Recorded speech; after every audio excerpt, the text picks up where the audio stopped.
Royal Highness Crown Prince Mohammed Bin Salman of the Kingdom of Saudi Arabia.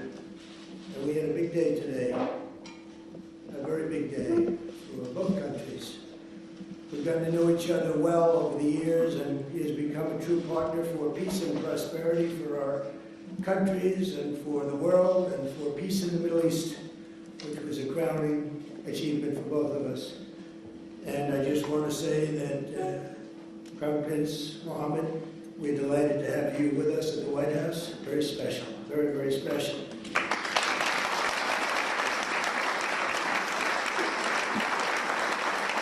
I'd like to also express my gratitude to our wonderful First Lady for organizing this beautiful evening. She worked hard on it. Thank you very much, Melania. Thank you.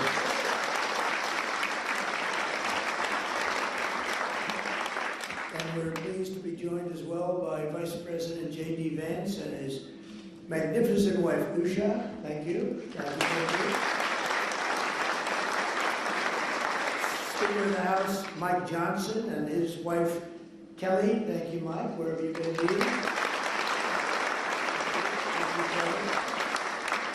Princess Rima. Thank you, Princess Rima. Such an incredible representative. And you really are. We really appreciate it. Great job you do. And members of the Saudi delegation, we want to thank you very much for being with us. We spent a lot of time with you today in the cabinet. You're extremely good negotiators, that I can tell you. So I want to thank you. And we have so many other unbelievable dignitaries. I won't talk too much about you because we'll be here all night. This room is loaded up with the biggest leaders in the world, business, sports. You know, my son is a big fan of Ronaldo, wherever Ronaldo is here. Ronaldo. And Barry got to meet him, and I think he respects his father a little bit more now. Just to introduce you. So I just want to thank you both for being here. Thank you very much. Really an honor. But I want to thank everybody because you have the biggest business leaders in the world. You have the biggest leaders politically anywhere in the world.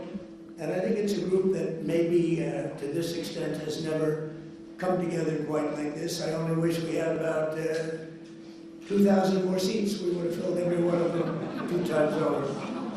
But very soon you'll be having that. We'll have to do another one in about 2 years from now.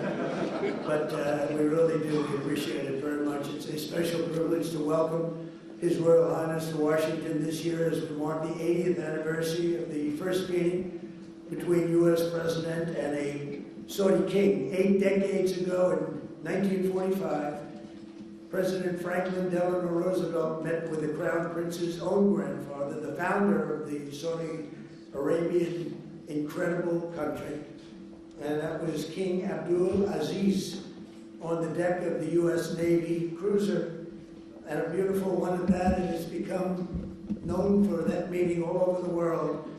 The two became immediate and warm friends, and in fact, when we were walking down the Presidential Walk of Fame today, I said, so which one, other than Trump, of course, because Trump absolutely is #1 in this category, being friend to Saudi Arabia. I said, which is the greatest of the president's friends of Saudi Arabia? And I think you said, very truly, Franklin Delano Roosevelt. Now, he's a Democrat, so I don't know. But I understood it, and it's true. He was a great friend, and right now you have the best friend you've ever had.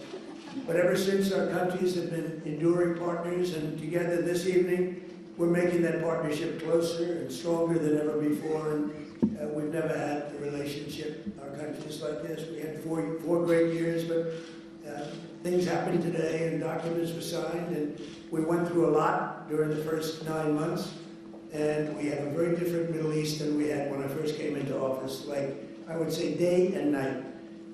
As I saw during my wonderful visit to the kingdom in May, with the Crown Prince's help, Saudi Arabia has made extraordinary strides and grown into an economic engine and really a modern day miracle, an amazing transformation, and all for the good. This opening up of the new avenues of cooperation between the United States and Saudi Arabia is really unprecedented. And on that trip, Saudi Arabia announced that it will invest an incredible $600 billion. That means jobs. It means jobs. It's also good for your companies, but I'm only interested in the jobs for your company. I'm not interested in the profits, but I guess the profits are there too.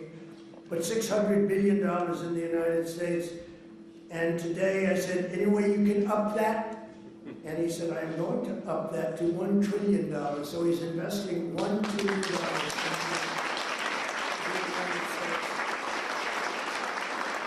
And when I was in Saudi Arabia, he looked at me, and I've used his name all over the place because he was the first to say it, but a lot of people have said it after.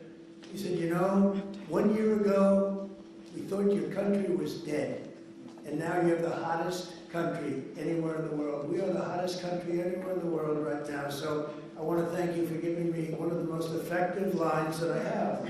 And I quote you, and I quote some others, but I always put you up on top, and many people have said that. This week we're also signing exciting agreements on civil nuclear energy, critical minerals, and artificial intelligence, numbers that nobody's ever heard of before. And Jensen, I want to thank you. You had a great meeting of NVIDIA, wherever you may be, and I want to thank Tim Cook and Apple for all of the money that you're investing in the United States. They're both investing $600 billion, and we have numerous other companies in the room that are likewise investing large sums because they believe in what we are doing and what's taking place, this miracle that's taking place in the USA.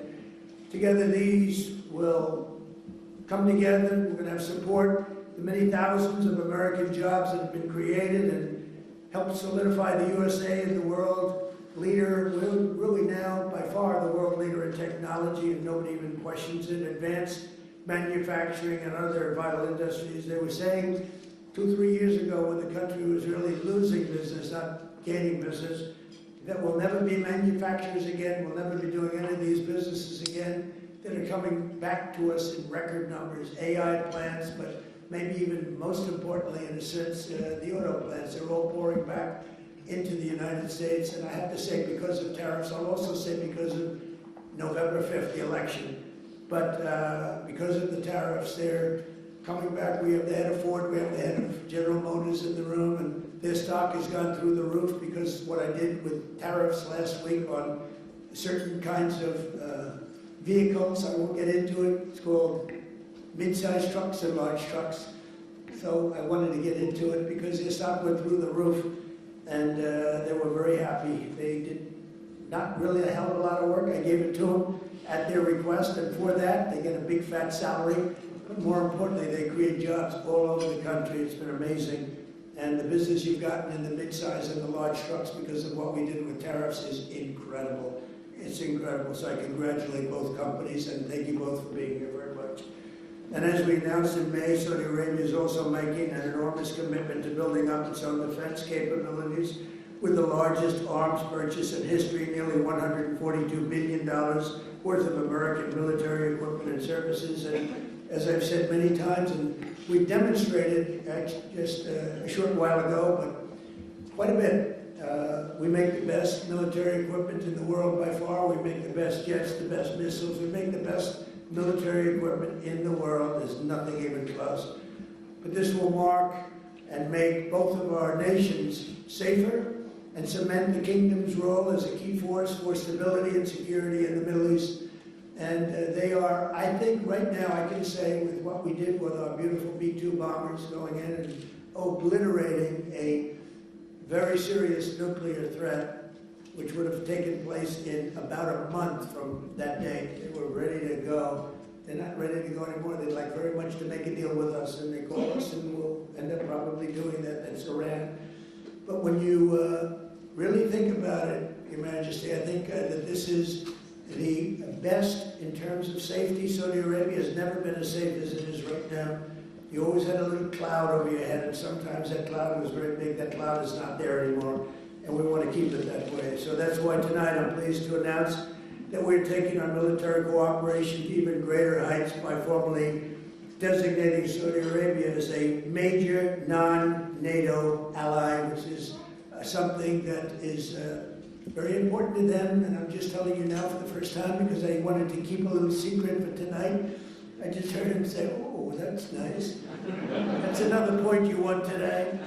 and signing a historic strategic defense agreement, which we just signed a little while ago. So congratulations.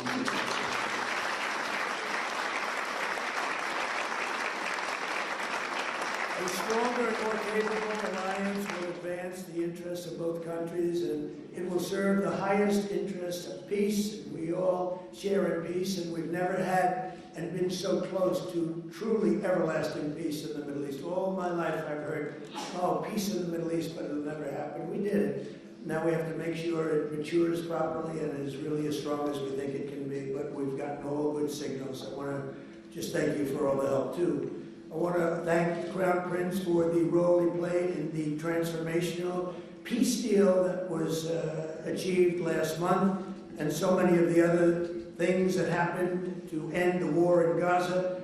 Gaza, while it looks a little bit messy, it has for many, many years, I will tell you, many decades, but it's getting very close to being perfected, and people are shocked, and even the great experts that have gone around criticizing badly every country and every president and everything, they're all saying that what's taking place in the Middle East is a miracle. They're just calling it a miracle, and we're going to make it a miracle, and we're very close to doing that. But as you know, all of the living hostages were returned to their families. We got all 20 out of 20. And likewise, this sounds terrible, but the parents of the dead people, young men, mostly young men, almost all young men, they wanted those bodies back as much as the parents of the living. The parents of the living would do anything to get their boy back, and they got him back. And the parents of the dead wanted them just as much. It almost seemed as though they wanted them more. And today, through the efforts of Steve Witkoff and Jared Kushner and Marco Rubio and everybody worked together. We worked so hard together. 2 more bodies were brought back, and we're up to almost the full count. I think we're too short right now, and a lot of work has been done by Hamas. And a lot of people said they wouldn't be doing that, but they did do it. And the bodies have been delivered to the families, to the mothers, to the fathers, and at least they can be in peace. It's amazing. It was a miserable period of time. We have 2 more to go, and I think we'll be getting them also. Not easy. That was not easy. Not an easy situation. I met with many of those parents, and what a time they've had.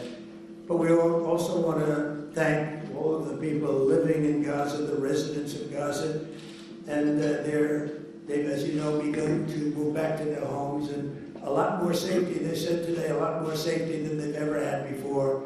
It was a rough neighborhood, to put it mildly, and a lot of progress has been made with respect to Gaza and just about everything else we touch. Just yesterday, the United Nations Security Council formally adopted my peace plan and officially endorsed the Board of Peace. This is a board like no other. It will have the heads of major countries, I think all of the major countries. I hope Your Highness will be on the board. You'll accept, I hope. But the Board of Peace will be something that's never even been thought of before. And it's covering Gaza, but it'll end up covering large portions of the world. And I was honored to be chosen the chair of that Board of Peace. And I think you'll see something that nobody's ever seen before in terms of the status of the board. There will never be a board like the board that we're going to be announcing. Everybody wants to be on the board, and it'll end up being quite a large board because it'll be the heads of every major country, and the United Nations passed it.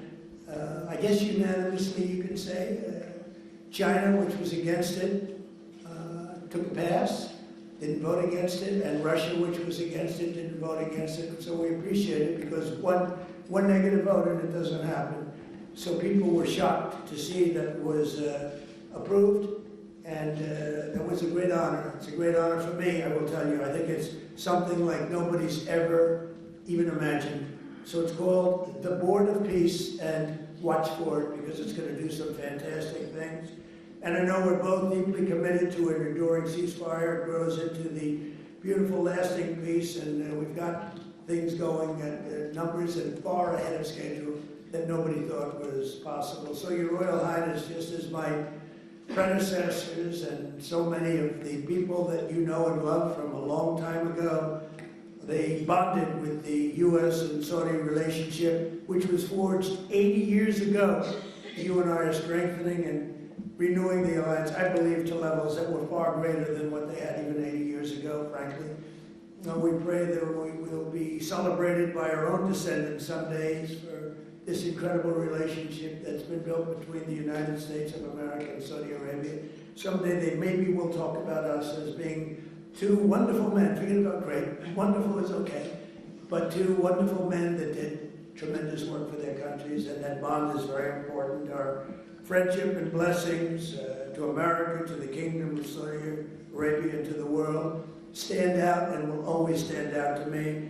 So I look forward to working with you, and we'll be here for 3¼ years. For the Trump, that's like an eternity. For somebody else, that doesn't sound long, but we love doing it. We love, we have an expression, make America great again, and that's what we're doing beyond what anyone even thought possible. So I just want to thank you for being a very big part of it. And I want to thank you for a $1 trillion investment and contribution toward our country. That's a lot of jobs. Thank you very much. Thank you.